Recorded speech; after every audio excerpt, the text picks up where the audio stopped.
Terima kasih Puan Yang di-Pertua.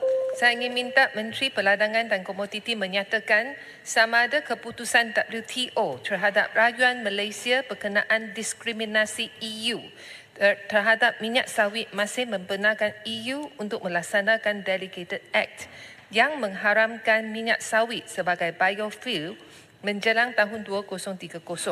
Apakah Malaysia mempunyai kepakaran untuk menukar dasar EU yang mengharamkan minyak sawit sebagai biofuel pada tahun 2030?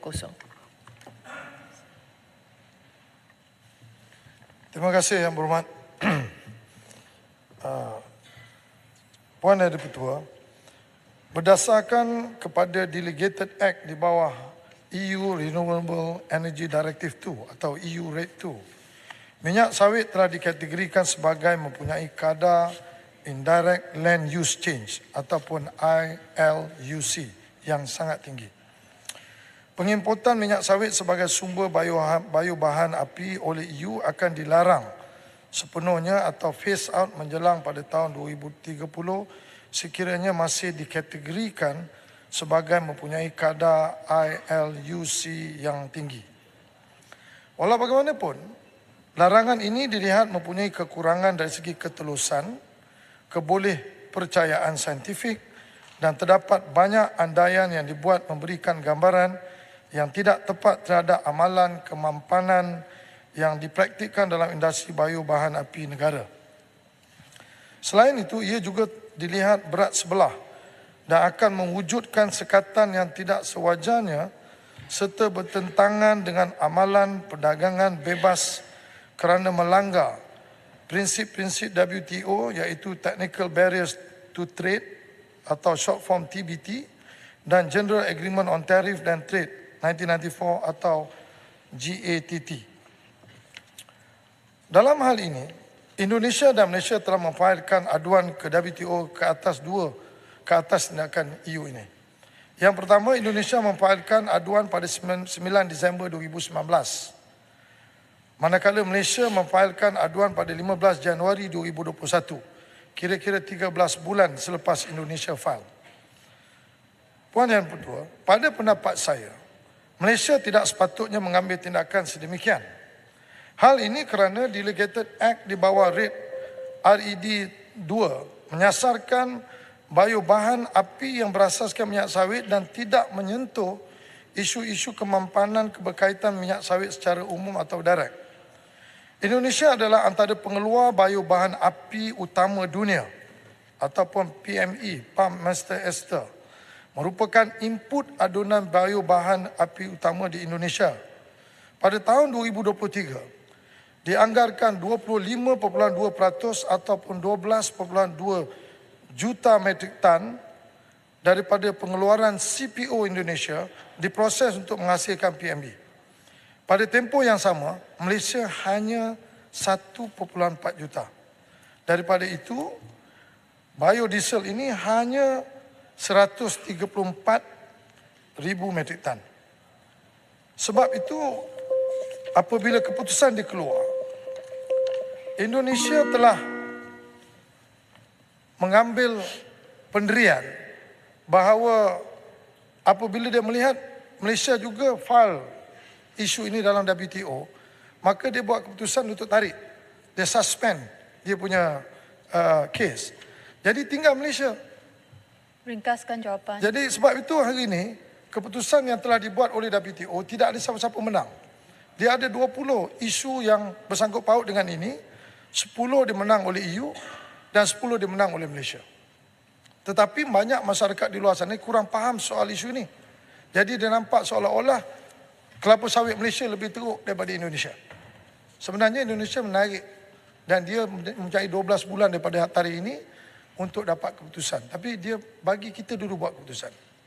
Sebab itu saya rasa waktu kita file dulu, ialah kita patutnya membenarkan Indonesia menjalankan dia punya komplain itu dan kita bagi sokongan saja. Sebab dia adalah pemain yang besar dalam biodiesel ini. Itu saja. Seputih. Terima kasih Yang Berhormat Menteri. Kita tahu walaupun minyak sawit yang kita ekspor dalam pasaran EU sebenarnya tidak begitu banyak.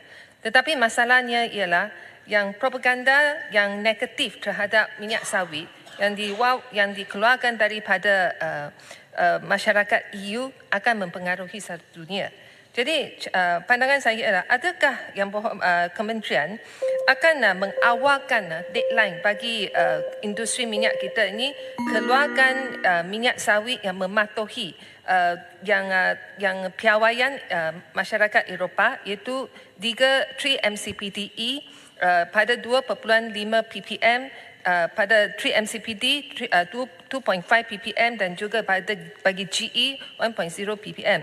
Dan satu lagi ialah adakah kementerian akan teruskan kajian perubatan terhadap vitamin E tocotrienol yang dikeluarkan daripada minyak sawit kita dan dengan kerjasama dengan kolej dan universiti perubatan antarabangsa untuk mengesahkan sama ada ia akan mengubati penyakit otak seperti dementia dan juga Parkinson supaya kita boleh menunjukkan kepada dunia kita ni minyak sawit adalah minyak yang sihat yang membawa kesihatan kepada semua.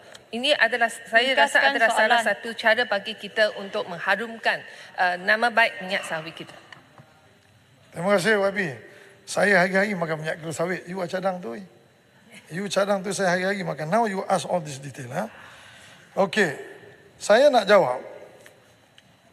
EU sekarang ini dia mengalih dia punya specification untuk menetapkan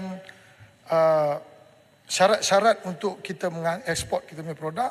Kita kena comply a new regulation yang dia sedang berbincang dengan kita iaitu under EU Deforestation Regulation ataupun dipanggil short form EUDR. Apa ada dalam EUDR ini? Dalam EUDR ini ada 4 perkara yang dia pentingkan. Yang pertama, dia mesti ada no deforestation. No deforestation, tidak boleh menyahkan hutan. Mana-mana tanah yang kita tanam kelapa sawit selepas 2020, kalau kita tanam dalam kawasan yang kita menyahkan hutan, maka kita tak boleh jual kelapa sawit atas tanah tersebut. Dia mau jual kelapa sawit kepada EU ni, pertama, dia mesti 2020 sebelum 2020. Itu satu. Nombor 2, dia mesti ada sistem traceability. Dia nak trace kita punya kelapa sawit ni ladang mana, kilang mana, refinery mana. Nombor 3, dia mesti ada setiap ladang tu dia kena ada legitimate title. Kalau orang tanam kelapa sawit tak ada title dan produk itu tidak boleh masuk mana-mana kilang ataupun refinery dan dijual kepada EU. Dan akhir sekali, labor. Dia baru-baru ni dia include satu lagi isu labor. So, jadi 4 ini adalah proses kita sedang engage dengan UDR. Termasuklah kita memperkenalkan MSPO. Jadi, kalau dia terima kita punya MSPO ni, and all the product can go. Tocotrienol tu, research ni, well known, a lot of research have been come out that tocotrienol is good. So, kalau tak tahu mana lagi saintis yang kita nak bagi, you kalau boleh cadang, kita akan panggil dia untuk buat. Tanggapan tu. Baik, terima kasih Tuan